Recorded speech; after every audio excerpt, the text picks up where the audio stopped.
On the shores of the Caspian Sea, it is the streets of Baku, the capital of Azerbaijan, at round 4 of the Formula 1 World Championship in 2019.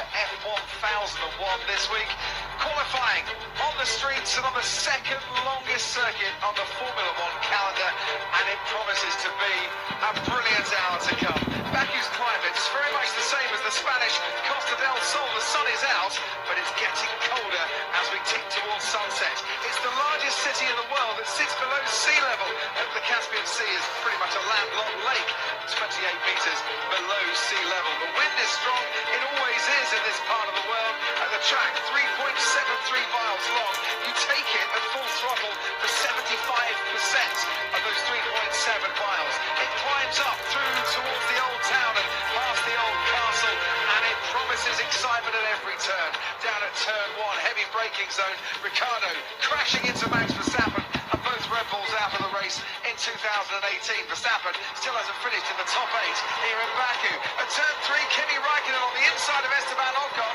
2 into 1 does go, but not on that occasion, and Ocon was out of the race. And at turn 15, one of the moments of 2017, Sebastian Vettel thought he'd been brake tested, so then gave Lewis Hamilton a tap as he went past to wonder why.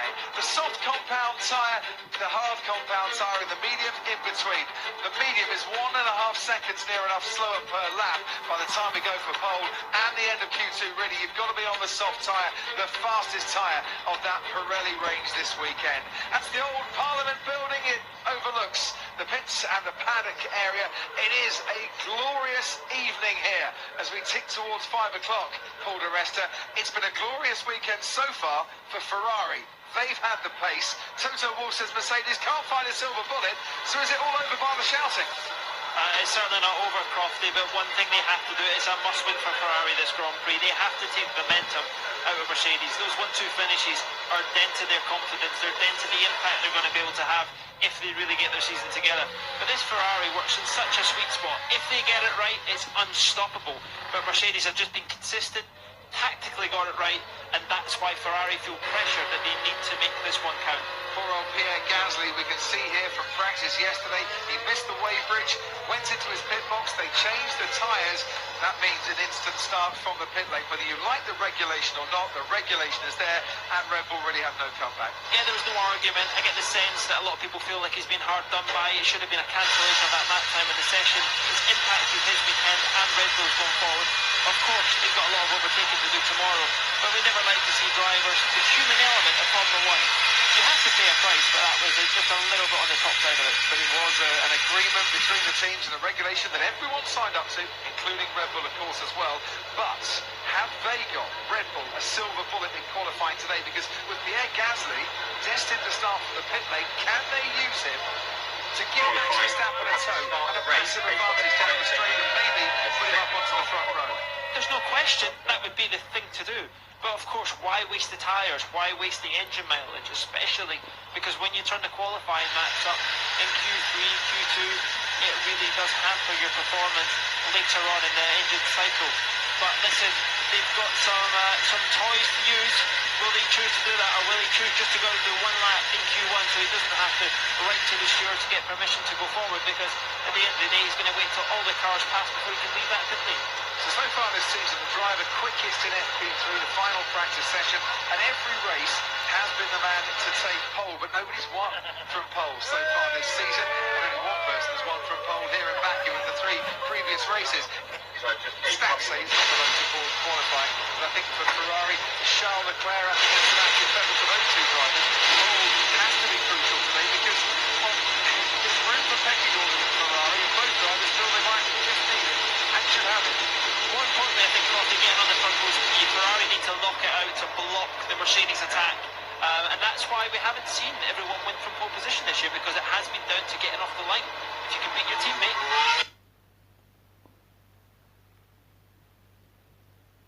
The track you can overtake, and if F2, the first race of the weekend here, is anything to go by, Baku still has it. It still has that unpredictable events that happen after safety cars. Oh, yeah. All the way through, right to the last lap. If you missed the F2 feature race, make sure you don't miss the F2 sprint race, because it was absolutely epic. And don't miss the Grand Prix tomorrow as well, because I think it could be just the same. down towards turn 3, and it went up into the floor, and it cracked his cockpit, and it cracked the floor as well, and it ruined his Friday, and he's straight out on the track. He's done the least amount of laps on this track so far this weekend. Alex Albon, the man just going out of the pits there in the Toro Rosso, has done the most amount of laps, and the Toro Rosso looks a good bet to get through to Q3 later. The Ferrari, Sebastian Vettel's on the track as well. Ted Kravitz watched him leave the pit lane. Hello, Crofty. Hello, Paul, everybody. Busy pit lane, Crofty. Lights go green. Everyone's straight out there. Even though we're seeing a lot of track evolution, as the engineers say. Track just gets quicker and quicker and quicker throughout each one of these 3 qualifying sessions. But that man, Carlos Sainz, still to score a point for McLaren so far this season, and looking a little bit on his back foot coming into this qualifying session. The others, of course, Kubica and Russell struggling with the Williams. Russell struggling for track time also going in here. Nico Hülkenberg wasn't particularly quick. Neither was Daniel Ricciardo and the other Renault coming into this session. And the other one, Antonio Giovinazzi, just to remind you, I think you said it already, Crofty takes a 10th-place penalty in this session, or at the end of the session. So far, very similar to P3, very similar. Turn 3 goes to a tailwind, just like P3. Carlos Sainz has been giving a bit of weather information. You've got the barriers really close, Paul. You've got a dusty track in a dusty city.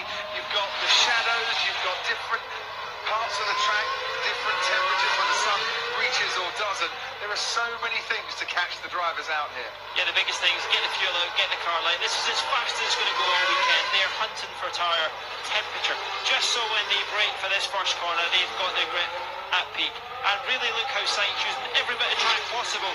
He's got, why are they going out so early? Because if there's a red flag, they don't want to leave it too late. It's such a long lap here. By the time you do the in lap and then you have to re-queue at the end of the pit lane if the session restarted, that could be enough just to throw you out at the next knockout stage. Carlos Sainz there, putting his foot to the floor, but making sure he avoids the barriers in the process as well. You want to get as close, maybe kiss them from time to time, but not give them some major shunts. We've seen Lance Stroll do that. We've seen Danny Kvyat do that. We even saw Charles Leclerc hit the barriers quite hard as well at this corner coming up now, which is turn 7. And he gave it a right old clunk yesterday and got away with it as well. Yeah, as long as you touch it with the rear of the car through a little slide, it can kind of take it. He went on to continue that lap and actually quickest in the section, so you can get away with it. But Hamilton in this section a few years ago as well, he actually hit the inside wall with the front and knocked the front track rod, and that obviously hampered his qualifying session and the rest of his lap. But you can see yellow flag in sector 1, why they're probably going too deep into one of the braking zones, and they have to do that spin turn to get going, or equally the 3-point turn, or the 5-point turn, or the 10-point turn, depending on how good you are. We've seen more points than Mercedes have got at the top of the Constructors' Championship in terms of getting out of some of those runoff areas. Carlos Sainz, though, talking of points, it's been a miserable start to the season for him. Hasn't got one on the board yet. Only the 2 Williams drivers behind him. Really wants a change of fortune at a track where he came 5th, of course, last season. Grosjean goes to the top of the charts with a 1:45.4. Sainz replaces it with a 1:44.1. Fastest Q1 time last year was a 1:42.5 from Kimi Raikkonen. And the man who went off, Paul, we're riding on board now with Valtteri Bottas, his teammate, was Lewis Hamilton down at turn 3. I was just going to say Vettel was behind Hamilton, so he had to go slow as well, so he had to pull out of that lap. So you can see you've got to be bold on the brakes, you've got that get out of the jail card, but you've got to do it early, you've got to be committed. A 42.4 for Bottas early on the session, that's pretty reasonable actually. So already we're going faster than we managed last year. Charles Leclerc has set the fastest middle sector, can't overall beat Valtteri Bottas. Not important at this stage, we're just looking for the top 15 to go through into Q2, but that's Mercedes ahead of Ferrari, and this is Lewis Hamilton down at turn 3. Well, you've got to commit to the corner, and then you've got to recognise, Paul, fairly quickly that you're not going to make it. Yeah, big locked up for Lewis. Normally he's pretty good at getting out the brake pedal, and that's where So does it? Do you think everyone might need to get out again then, Paul? I think Leclerc's okay. I still think he's fine. He's got more than enough cushion. Christian Horner on the Red Bull pit wall. Christian, we've just heard that Max Verstappen reporting problems with glass spots. Not unsure what you want to hear from your driver at the moment. Yeah, he locked the tyre into turn 7 on that run, so yeah, unfortunately that was not going to be good enough, we don't think, to get through, so we've gone again. What do you think the cut-off is at the moment? Before the session it was around 42.6, 42.7, so you can see the track's ramping up.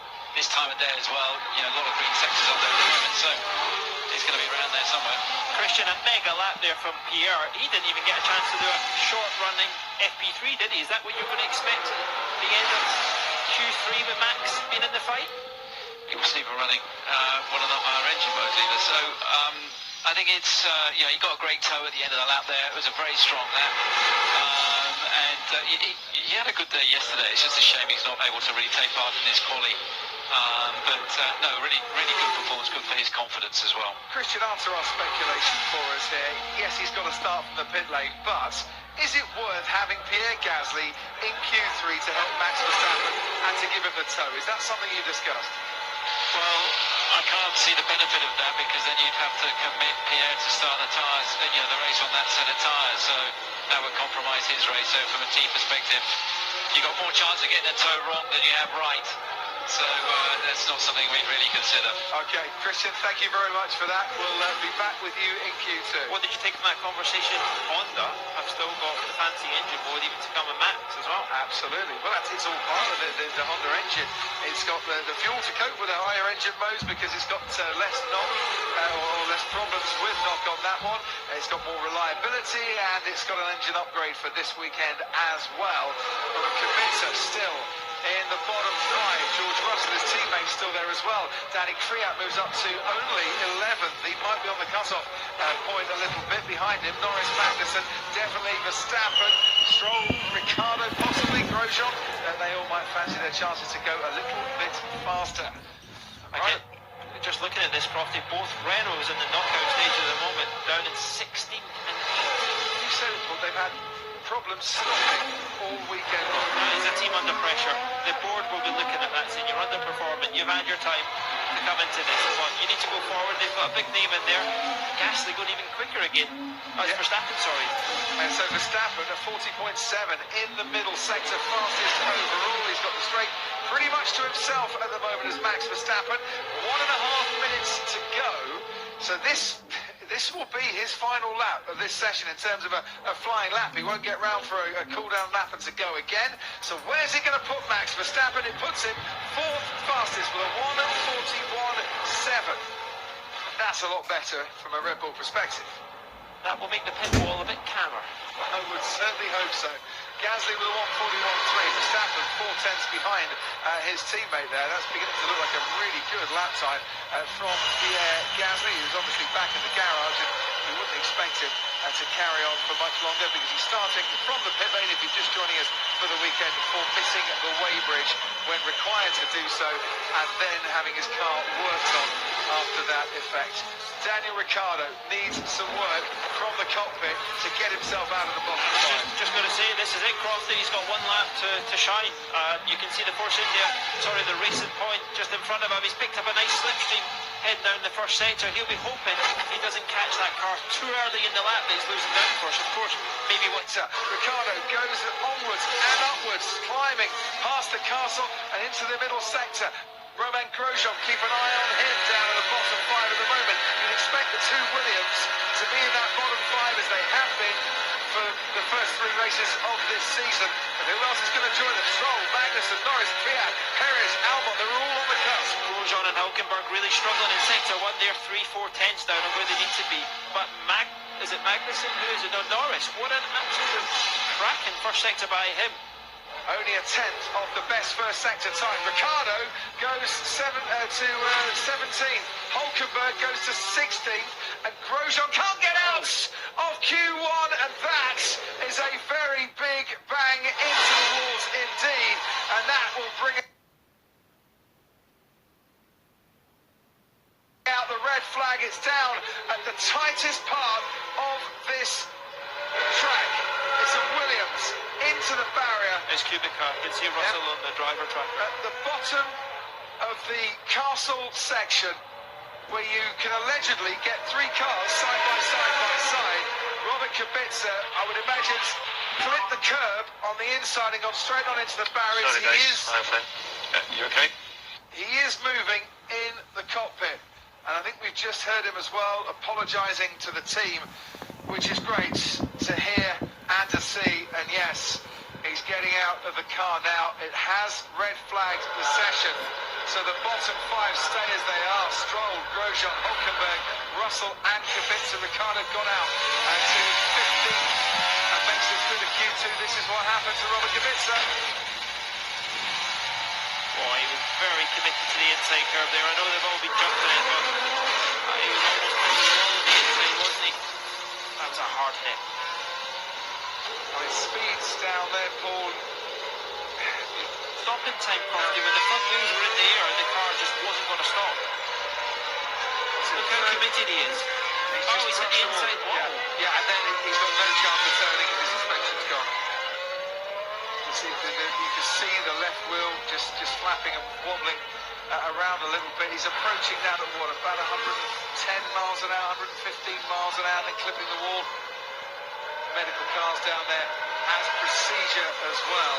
You just hope they've got enough parts after that incident he had yesterday to get that car ready for tomorrow. But you know, the way the wall works there, you can see they use the maximum width of the track, and you can see, I think we might be in for a little bit of a delay as well, probably because it's been all the tech probe out. Yeah, so let's start off with that Robert Kubica crash.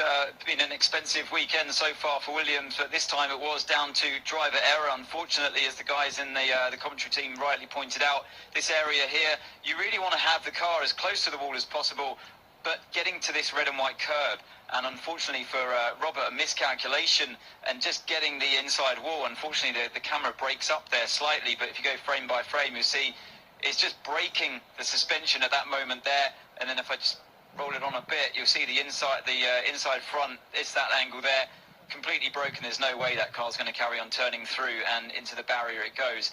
So yeah, the first car we've seen go off there this whole weekend of driving. But yeah, these things can happen. Every corner can bite you around here.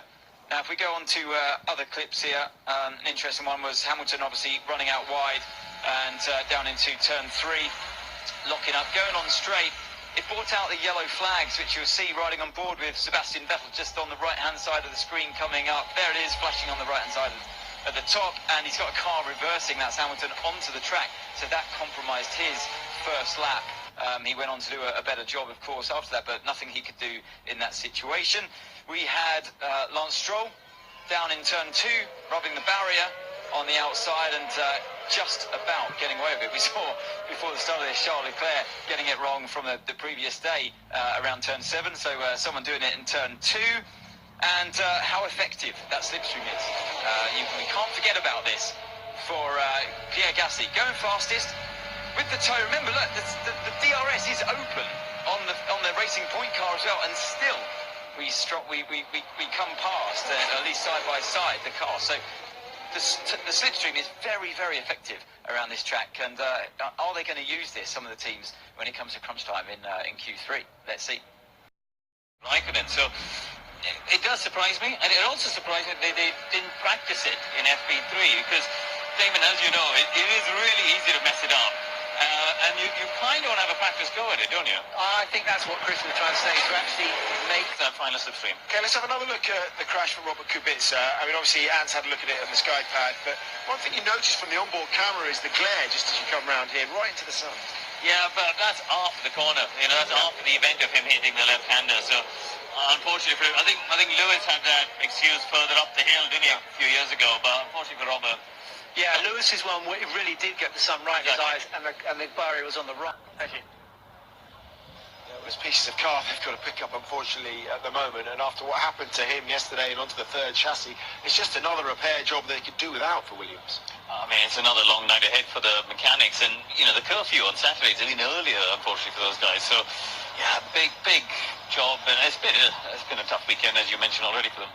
I do wonder sometimes why anyone wants to do Formula 1. It's so hard. I mean, even if they were competitive, look how hard it is. I mean, look at Renault, look at the other guys. Even Ferrari and Mercedes at the sharp end, it's a hard game, this one. And it's full of huge disappointments. In fact, it's mostly disappointment, isn't it, Cameron? Yeah, but you want to call it an unfortunate incident. Okay, let's have a look at it. Just tell us how easy this is to do coming into the castle section with it being so narrow there.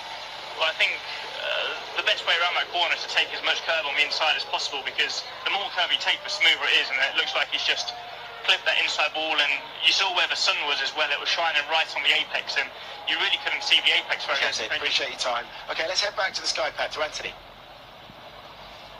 Yeah, so I just thought, while we're in this downtime of the red flag, let's have a look at the fastest lap in its entirety, riding on board with Pierre Gasly into turn 1. Stay off the curb on the inside and use as much of the road on the exit as you can for that short run down into turn 2. This is where we saw Stroll obviously hit the wall on the outside, and wasn't the case, of course. Look at the dust on the inside of the track from the car kicking it up in front of him. And the sun completely in your eyes, as George was just saying, before turn 3. Get close to the wall on the inside, open it up and bring the car to the left-hand side before turn 4.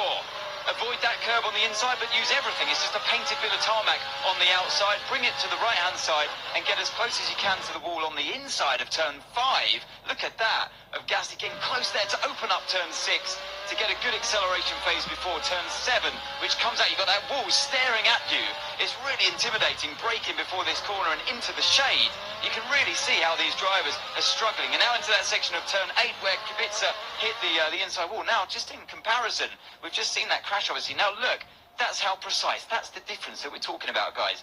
Hitting a wall or not hitting the wall. And that's how you do it. Through there. And the sun in your eyes again before turn 11. Compromise that one to open up turn 12. Use all of the track on the exit. Flat out now, up through the gears. Car just going through, darting through the corner on the inside. 290 kilometres an hour at this point here of the apex of turn 14. Get the car in a straight line, braking downhill into turn 15.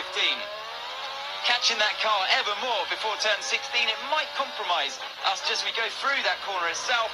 Get the curb, but not too much of it on the outside. Don't want to beach the car like we saw before from Sebastian Vettel.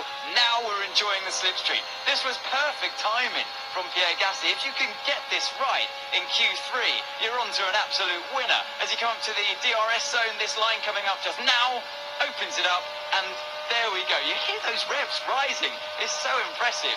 And that is the fastest lap so far. Brilliant stuff from Pierre Gasly. Shame he's not going to start from pole position if he gets it all the way through to Q3 anyway. But it's Really enjoying the chats downstairs, everybody. But I really wish, Paul de Resta, we had some action on the track at the moment. And I'm sure I speak for every single driver still left in qualifying at the moment who can just see the temperature dropping, the sun dipping, and the tension building. It gets more difficult, doesn't it? And of course, those prep laps are going to have to be a bit quicker. The cars are more downforce, are going to generate more heat, so the advantage is going to open up. But you get the feeling again that Ferrari are quite calm. Charles sitting in his car, focused where he needs to be. But interesting, Pierre Gasly getting ready to go back out as well. So are they going or not? Because if it wasn't, he should have slowed down. The timing is normally very good, Crofty, on that. You know, any experience I've had, especially with the systems in F1, when the red flag comes out, it doesn't lock out the timing screen. So I would suspect the lights maybe not just exactly in sync and it's thrown it out, but you know, we could be proven wrong. But I'm sure there will be a thorough investigation when they question that at Racing Point. Do believe that. As it is, Daniel Ricciardo will come out onto the track because the lights are green and we can get qualifying underway once again. Ted Kravitz, down to you. Apparently, Ricciardo made it through past the lights with like milliseconds to spare. Yeah. It was 0.2 of a second, something like that. I'm just next to the Renault garage here as they're starting to take Nico Hülkenberg's car apart. But apparently it was that tight with Ricciardo. Yes, he was powering down the straight towards the line when the red flag was thrown with about 15 to 20 seconds, something like that, to go of the session. Can I just say both Ferraris on the medium compound tyre, Crofty, so the others choose to go soft, but this is the key. Can they do it early enough? And what they've done is they went out early, because if they have to bail out, they'll get that chance to go on the soft tyre and get their lap time needed. But that could prove vital for them to win this race. So basically, soft and medium compounds, the soft compound gets its stickiest at a different temperature to the medium tone. Yeah. In the section is furthest away from where we are, it's very open and in the sun, and the track temp we're getting is 31 degrees, but I suspect in that shaded area it's much lower. And as you saw with the incline going up past the old castle, so from turn 8 through 9, 10 and 11, the sun is also shining straight at your visor. You need your dark tear-off strips on and your dark visor strips for this stage of the evening. What about your breakthrough glasses? Exactly. You can't wear a pair of shades under your helmet. That's not going to work, is it, really? Oh, you could. They might get thrown about a little bit, especially over the bumps when they accelerate up to speeds of around about 210 miles an hour. Right, here we go then. Valtteri Bottas should have won here last year. Paul di Resta on a 3-men on pole so far this season. Take us through a lap. Yeah, into turn 2, you can see he's not left much space to Toro Rosso in front, but he opens it up. DRS open for the first time on this lap. Headed down into turn 3. It's a 90-degree left-hander. Quite difficult on the brakes, you can see.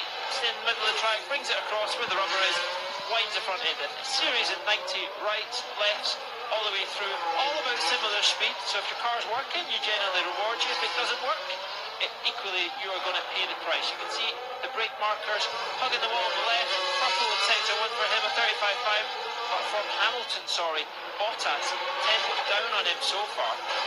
So we're headed up to where we saw the Williams crash, which delayed the rest of qualifying. Turn 8 the left, be committed on the inside curve. I'm sure all the drivers saw that. There's a little bit of debris there from the safety barrier when it should have obviously climb up a hill. This is the part that's in the shade. Easily flat through the left-hander. Use the elevation, use the track all the way to the left-hand side, bring it across. The inside wheel on the front right will be light, and Bottas never gets so close to the walls. Down the hill into the final corner, which you brake for, and there you go. It's flat from here all the way till you get the timing line. You can see fingertips, cross to the right, cross to the left. The car will be light during the race tomorrow. This is where you start to pick up the main slipstream, and it's just about keeping it straight as possible. DRS will open a little bit further down the roads here. You'll see it open up. That's when the RPM picks up, and on you go. Hamilton on a slightly better lap than I think Bottas on, but Verstappen's been quickest of anybody in the middle sector so far. 24 seconds are on the power from turn 16 all the way down to turn 1. Bottas goes fastest, and he is 6/100ths of a second ahead of his teammate Lewis Hamilton. Alex Albon down in 8th as he crosses the line. Charles Leclerc goes 3rd fastest, 4/10ths down, but on the medium compound tyre. Sebastian Vettel has had a bit of a, well, not a horror of a lap, but a much, much slower lap from Sebastian Vettel on those medium tyres. That definitely isn't going to be good enough. Max Verstappen goes fastest with a 1:41.3. Verstappen was right. Especially with Vettel at the moment. It's a gamble worth taking, Paul, unless you get yellow and red flags to disrupt things from here on in. I think it would have worked half an hour ago, probably. I think just that the delays just pushed it a little bit outside its window, and it was always going to be touch and go. Daniel Ricciardo crosses the line. It says 12 fastest, slowest of the 12 laps that we have had so far. Raikkonen and Giovinazzi haven't gone out yet in the 2 Alphas. Yeah, half an hour ago, that exit from turn 1 was bathed in sunshine, and now the big hotels at the end of the main straight are casting quite a shadow over the track. Here's Giovinazzi, and Raikkonen right behind him as well, to see the Alphas now in full flight. And of course, if they're risky, what they want to do is try and get back to the pits now. They don't want to go for another lap, although you would go quicker, because it seems like they heat the tyres. But every lap you do just hurts the surface. It takes the goodness out of them, and it will hurt you in the race. We saw it in the F2 race earlier on. You do get tyre deg around here. With these cooler temperatures, they will certainly rain a lot easier than they normally do. But maybe that's where Vettel didn't take too much out of them, because he thinks the second lap is going to be key to the progression. Antonio Giovinazzi, nice driver in the championship, yet to score a point. Does rather like it here in Baku. If you remember back to his days in GP2 as it was then in 2016, he took his first pole in the championship.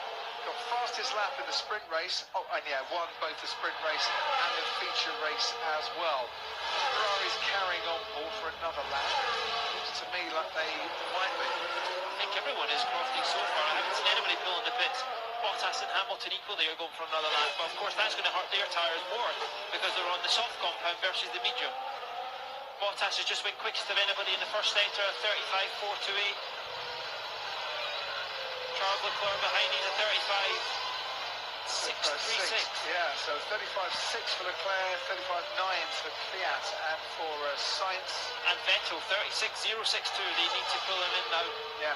Once again, Vettel's not getting the best out of these medium tyres. Look, Kimi Raikkonen and Antonio Giovinazzi swapping places there. Raikkonen getting a bit of a tow, and there's another big crash. It is Charles Leclerc in the Ferrari as his teammate Sebastian Vettel goes past, and tries to avoid the debris. Charles Leclerc has gone straight on into the barriers at turn 8 where Robert Kubica went on in Q1. Charles Leclerc, who has consistently been the fastest man this weekend, is now out of qualifying and his car is into the barriers. Conditions are, and again, the track temp is 28 degrees at the moment.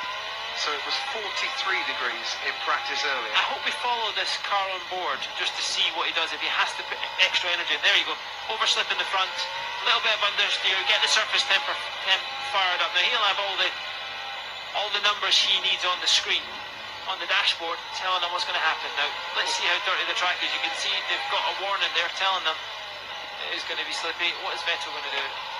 Take it very steady over the slippy bit. Now, of course, he's going to be the first one to arrive there in anger this next lap as well. Absolutely. Lando Norris behind him was aggressively weaving to warm those tyres up, I could see. Yeah, and you can see Vettel, he's weaving as well. Everybody is out from Danny Kvyat down to Daniel Ricciardo. Antonio Giovinazzi hasn't come out yet. He'll be hoping to get the benefit of a tow down the main straight behind his teammate Kimi Raikkonen, because that's what he gave Kimi Raikkonen in the first part of this Q2 session. And Alpha looking to use both teammates to help each other. Verstappen, he wasn't in his car, so I think they're confident they're going to go through. There's no point in taking any risk that they don't need to take. Nico Hülkenberg was the man coming through and seeing the... It can't be Hülkenberg because he's not in this section. Ricardo then, sorry, would have seen Kevin Magnussen clip the wall there. It's interesting watching how much energy they were putting into their tyres, how much quicker they're going than they were in China at this point. So yes. Because they need to get the tyre temp in it. Absolutely. Right, talk us through the Sebastian Vettel lap, Paul, as he powers his way down towards turn 3. Yeah, he's obviously, like you say, crossed down to turn 3. Just watching Albon, he's just went quickest in the speed trap, 3.36, so obviously that nice cool air provided the good engine power. What's Vettel going to do at the end of this sector? As he finishes sector 1, is it going to be good enough? It's a 35.7, that's in the range. Obviously Verstappen did a 35.5 before, Bottas a 35.4. But I get the feeling it's going to be more tricky now, just with the way the conditions are, and it's going to get quicker if you do a cool-off lap and go again. But of course, Vettel's given himself enough time to go again. Through that area in question, you can see they've already hoovered it up. Where the Ferrari's been quick all weekend, 8, 9, 10. Climb up the hill, use all the power you've got, easy flat through the left. How late will he dare brake into the very tricky turn 15? Getting even trickier as the track cools down, I would have thought, but that looked pretty neat. Love this bit of the lap. It falls back down the hill onto the front, and this is where it really starts to open. This is where all the Ferrari power. Have they given him extra engine mode just to ensure he gets through? But he's 7/10 down on just getting through. He's actually, if he's taking it steady, he'll be doing it for a reason. But is the track temperature reduction not giving us the lap times that we were seeing before, I wonder? Sebastian Vettel down the straight then, needs to get himself into the top 10. Is this lap good enough to do so? It is, but not by much. 7th fastest for Sebastian Vettel. Lando Norris next to cross the line, 10th fastest. Danny Kvyat goes 8th fastest. Kevin Magnussen misses out on the top 10. Daniel Ricciardo next, he misses out but goes ahead of Kevin Magnussen. Carlos Sainz goes 9th fastest, and Alex Albon only 12th fastest in the Toro Rosso. We're seeing personal bests from those that needed to improve their time, but not improving by enough to trouble the top 5 on this one. Finally, as the cars cross the line, Raikkonen and Giovinazzi come out for 1 lap in the Alfa Romeo, but those who went out earlier, Paul, bought themselves time now to get 2 laps in. Yeah, it's interesting that they've put Giovinazzi and Raikkonen in amongst all the traffic that's there. Vettel has got a nice clear road, he's going to get another attempt at it. Norris is behind him. Mercedes, they've chose to rerun again, so they obviously want to just see where they are and make sure they don't miss out in case the track has improved. More importantly, get that feeling and confidence ahead of Q3, which is coming up. Sergio Perez, who's a comfortable 4th position at the moment, he's going to have another go as well. I would imagine, looking at it, if Giovinazzi and Raikkonen can get ahead of Lando Norris on his cool-down lap, they might be quite happy to sit behind Sebastian Vettel as he goes for a flying lap once again. And they've done just that, actually. And I wouldn't be at all surprised if the two Alfa Romeos want to stay behind that Ferrari, because the pace of Vettel should actually give them a decent slipstream, but not interfere too much in terms of turbulent air and hamper their progress. What Vettel won't want to do is sacrifice track position. He needs to get this clear lap, and Giovinazzi will be probably doing everything he can to pick up the slipstream and probably get in front of him. So, but that might be a good call to get those Alphas out at the right time. As we watch Sergio Perez out on the track, he's only a couple of tenths down in the racing point on Max Verstappen's best time that we've had so far, 1:16.4 for Max Verstappen through the middle sector. The first two sectors, that's what Sergio Perez is aiming for. Vettel's kept his track position, so the wise old dog, the four-time world champion, knows probably a bit of a quicker lap than he wanted to do, but that's better than being behind someone. Just watching Perez's dash, he's 0.15 up on his previous best, so it's gone well so far in this lap, just enough, and given he's in fourth place already.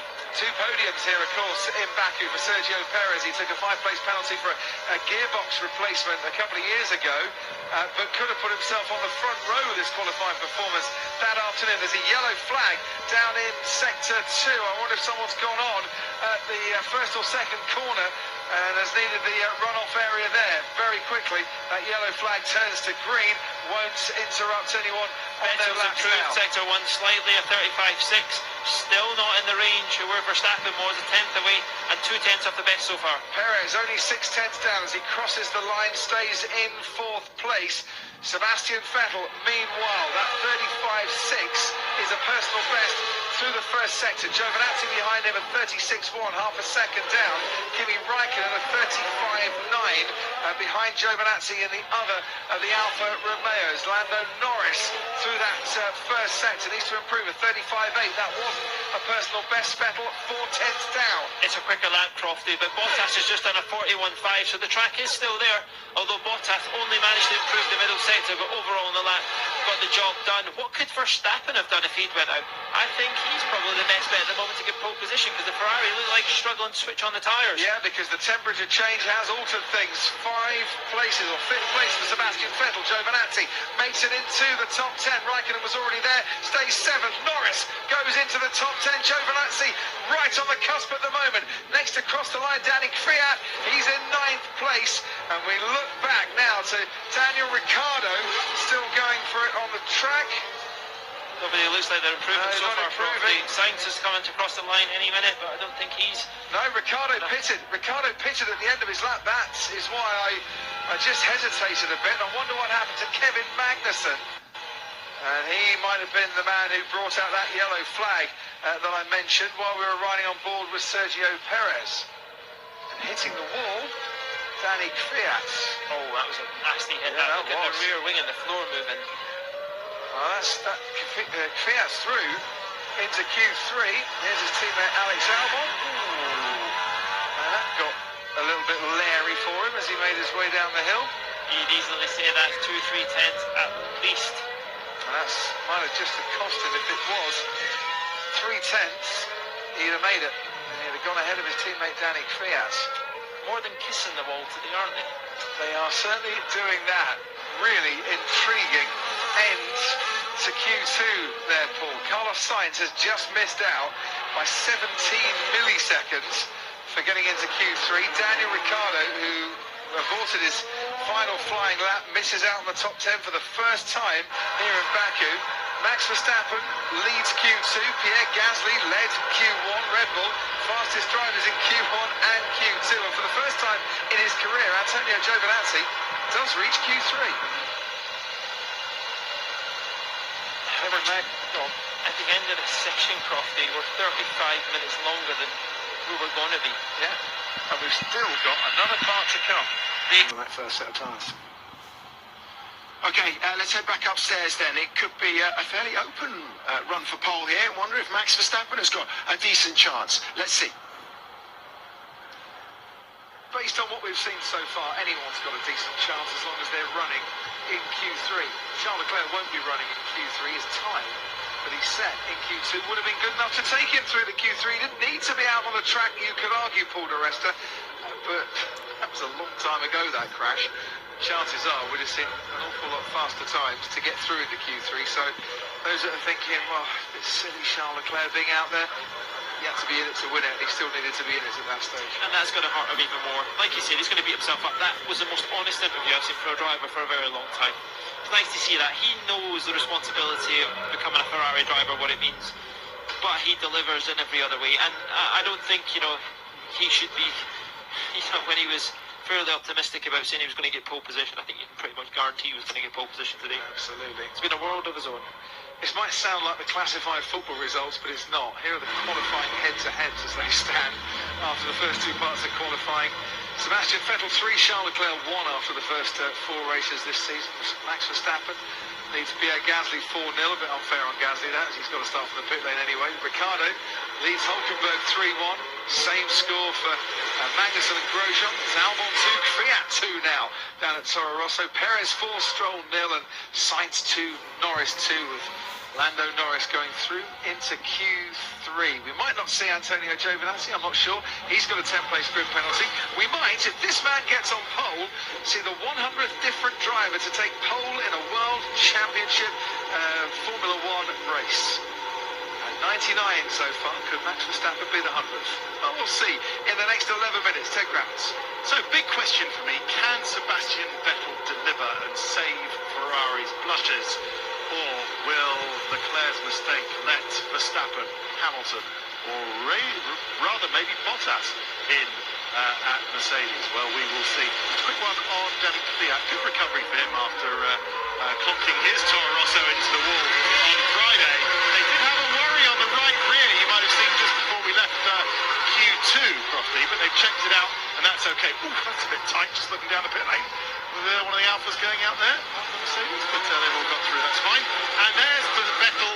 He does have 2 sets of new tyres, unlike some of the drivers in the field, just going out in front. Thanks ever so much. Front row lockout for Mercedes. Ted will be their 60th, 2 short of the record. Ferrari, McLaren and Williams all jointly hold that record.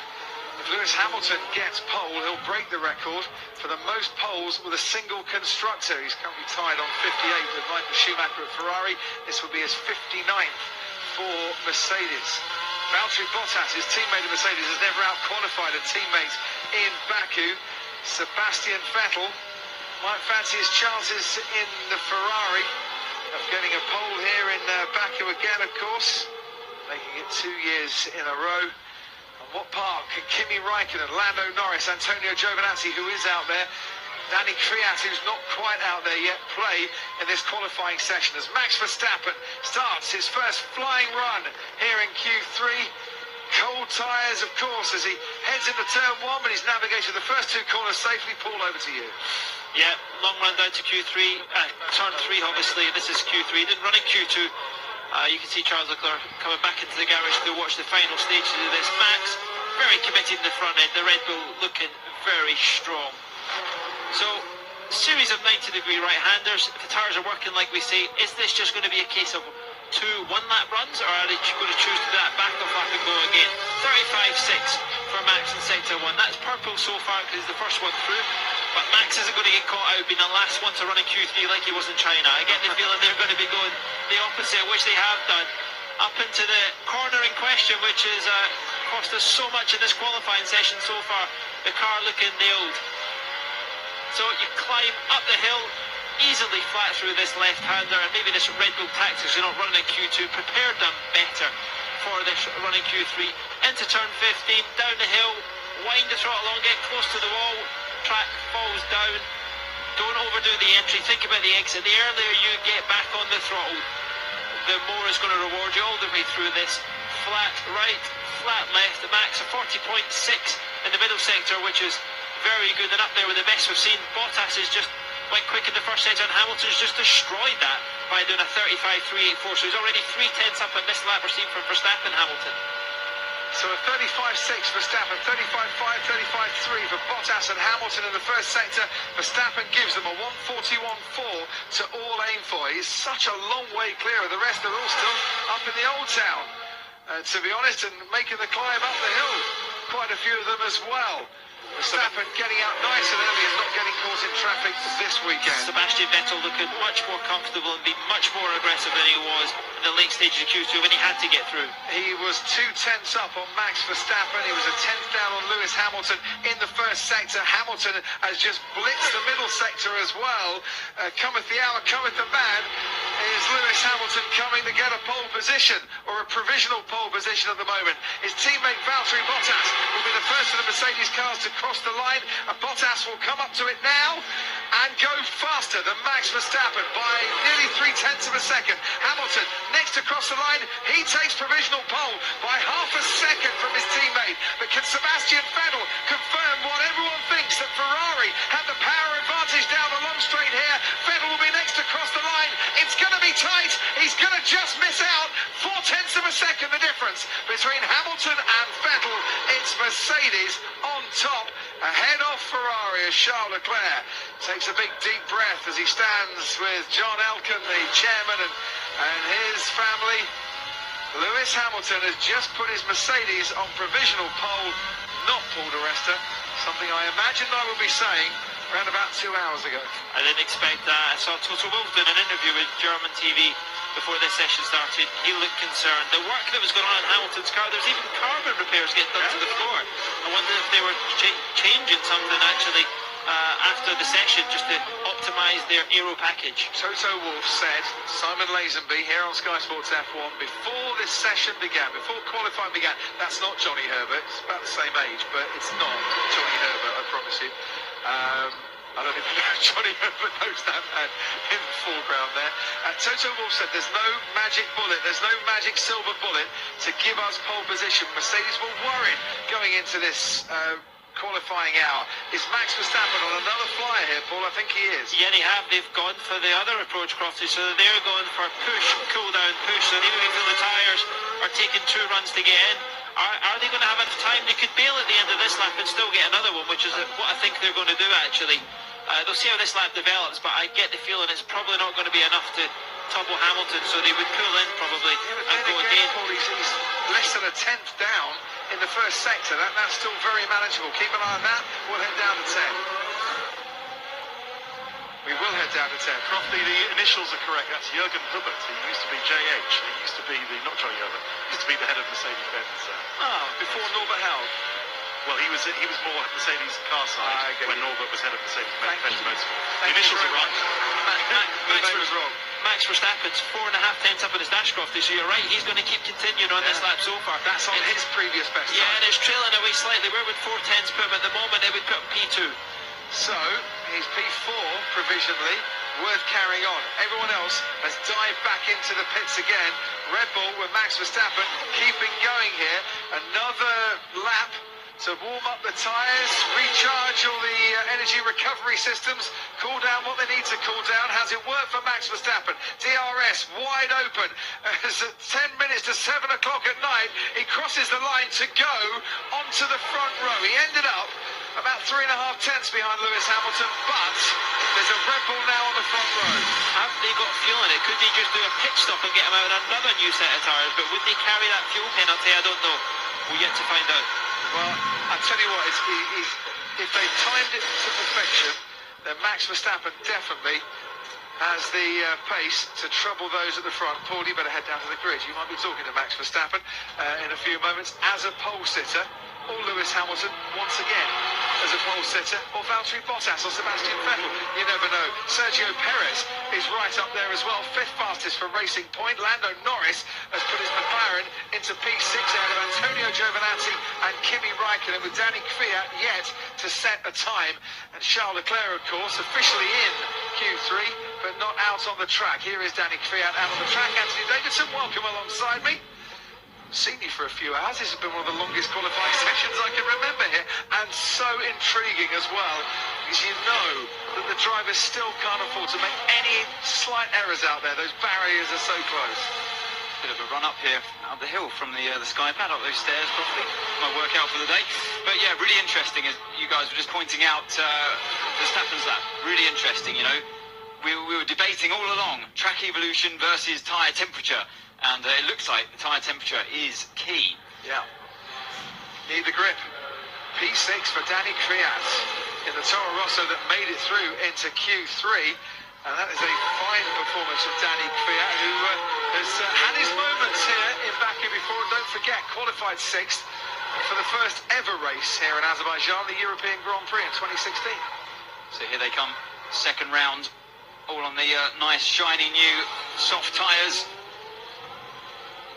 Mercedes doing a practice start. Interestingly putting themselves further back in that gaggle. Well, at this stage, you wouldn't imagine there'll be too much queuing going on here to slow drivers down before they start their final flying lap. You've only got 9 cars that are taking part in this session. Where's Max Verstappen at the moment? So look, here's Vettel passing, getting through the Alfa Romeo of Giovinazzi to give himself some clear air. And are these two Mercedes, after that practice start they've done, they're going to have to go extra slow, really, when you're not wanting to. It would have been fine in China, where you've got that track to warm the tyres up with those long high-speed corners, but here, Max Verstappen watches on for now, gloves off. Yeah, that's his qualifying done then. Red Bull decided to get their 2 laps done, one after the other. He will sit and wait while the others go for it. He's got a provisional front row, but he can do nothing in terms of being out on track to stop what's going on. I was looking to the Red Bull garage, couldn't see him out on the track, and he's to the left, parked by where the weighbridge normally is. And look, the two Mercedes, look, they're really racing each other and other cars around them for that track position, and more critically, the tyre temperature. Vettel's out in front dictating the pace. Complaining of their cars ahead. Just focus on that gap ahead. Yeah, well, what Lewis doesn't want to do now is back off too much. Valtteri has backed off a little bit. This is really going to compromise turn 1 and turn 2. He's got to watch Kimi Räikkönen, who's right behind him as well, to see if Räikkönen scoots on down the inside. They've put themselves in the wrong place. I didn't think we'd have problems with queuing, not with 9 cars on the track. But they did that practice start. I don't understand why they were doing that. They've really compromised themselves here. And Vettel has given himself the best possible chance here. Brand new soft tyre. Giovinazzi's behind him for a good measure with a toe. But let's focus on this lap from Vettel. Well, let's do that then, as the Mercedes finally crossed the line with Bottas and Hamilton. They had another 5 seconds they could have waited if they wanted to leave it as tight as they possibly could. But they're through and they're on the lap, as is Sebastian Vettel, with Antonio Giovinazzi chasing him and trying to pick up whatever toe he can. Right, braking looks pretty good for Vettel down into turn 3. I would have expected him to put a bit more of a gap, though, to the Alfa Romeo behind him. Giovinazzi will be loving this in terms of the pace. He's got a 10-place grid penalty to come, but he's into Q3 for the first time ever. Sebastian Vettel, 5/100ths up through the first sector. Now, eyes on the Mercedes, so it's a personal best for Valtteri Bottas. And the yellow sector for Lewis Hamilton, it wasn't enough. They're struggling with those tyres at the start of this lap. Vettel looks brilliant through the castle section there. Nice and composed through turn 11 and 12, and gets good traction as well around turn 12 exit. And Hamilton, the provisional pole sitter, not having the best of first sectors. He might have been more compromised by the queuing up that was going on at the end of the outlap, because his teammate Valtteri Bottas could dictate what he wanted to do. Hamilton had to react. Vettel getting the car slowed down nicely. And only a 10th in it. He's going to use all he can. He got a good exit out of turn 16. Now this is where the Ferrari is at its strongest, arguably, around this track. Will it be enough? And Bottas only 600ths in it, and Hamilton, after a brilliant middle sector, back in the game. Back in the game again. It's Baku in the game, but who is going to win the game? Sebastian Vettel coming towards the line now. Can he snatch pole to at least give Ferrari a high? No, he's only on the front row. Missed it by 9/100ths. Valtteri Bottas, 4th fastest. Lewis Hamilton is going to be on pole. Is he? 100ths of a second. Valtteri Bottas has claimed pole. It is an all Mercedes front row, and a time of 1:40.4 for Valtteri Bottas is an absolute lap record around the streets of Baku.